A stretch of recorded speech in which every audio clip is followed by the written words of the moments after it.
So hi and welcome to a CompuSchmooze video podcast.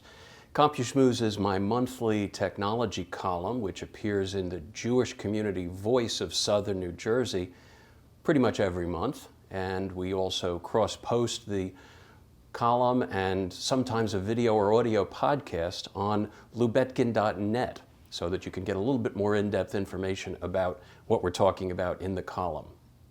So this month, my column is about Periscope, which is the relatively new live streaming tool that's available for users of Twitter. If you have a Twitter account, you automatically have an identity that you can use on Periscope. You go to periscope.tv for more information, and you can download an app for either an iPhone or an Android smartphone.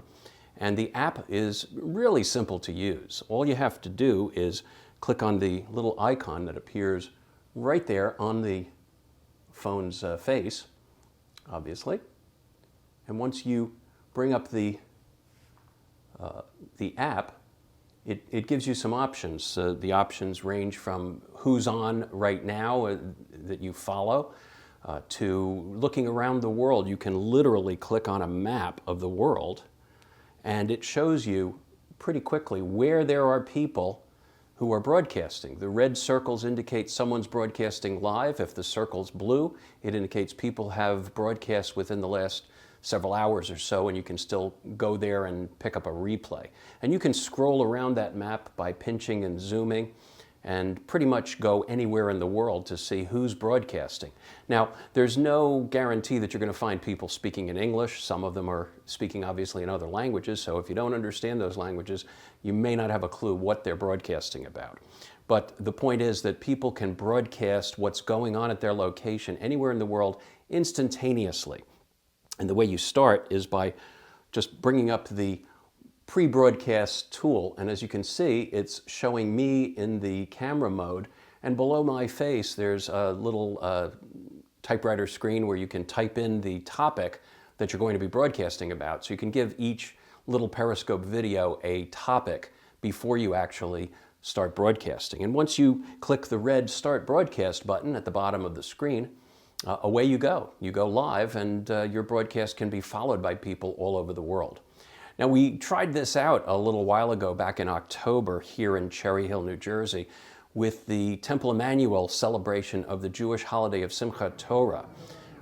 There were so many people in the sanctuary of the synagogue who were taking pictures of themselves and selfies and things like that, because it's a really festive occasion which involves all the kids and the families. But more importantly, it's a unique opportunity for Jewish people to see an entire Torah scroll completely unrolled from end to end and held by members of the congregation all around the sanctuary. So while people were taking selfies, I said, well, why not? This would be a great opportunity to create a Periscope video. So I turned on the camera and started broadcasting. And as you can see, it's a pretty compelling kind of way of communicating with your friends and your followers about what's going on. You can become a real citizen journalist. When I go out with my video gear to do a live stream broadcast, I'm typically tethered to 2 or 3 or even 4 video cameras that are cabled into a video switcher, which is then cabled into a laptop computer to broadcast on a live stream network. But with a smartphone and Periscope, you can essentially live stream from almost anywhere. The key thing is to know how to sort of narrate for your audience exactly what it is they're seeing and give them some sense of what it is you're showing them. The Periscope utility also allows the people who are watching to send you tweets or comments while you're broadcasting, so be sure to watch the screen. It's a little bit unwieldy to try to broadcast and type a response using Twitter on your smartphone. You might have to respond by verbally describing what you're seeing or answering the question in some way. Now, one thing that you are probably going to want to do if you're doing some interesting Periscope videos is try to save them. Periscope only allows you to archive the recordings for about 24 hours after the broadcast. So there are some tools that you can use. You need a little bit of extra technical skill to use the tools that go into Periscope, into your archive, and then assemble the little bits and pieces that make up a Periscope video. They're stored differently than traditional video files, and it collects them and assembles them into a standard video file that you can download and then put into your editing timeline, like I did with the Simchat Torah celebration. So you need a little bit more technical skill to be able to do that, but it's something that certainly can be learned, and it's something you can use to share your activities with friends and family, and I hope you have a real good time using Periscope.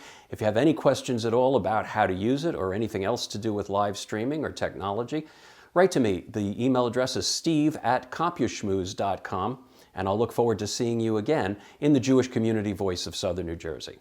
Thanks for watching.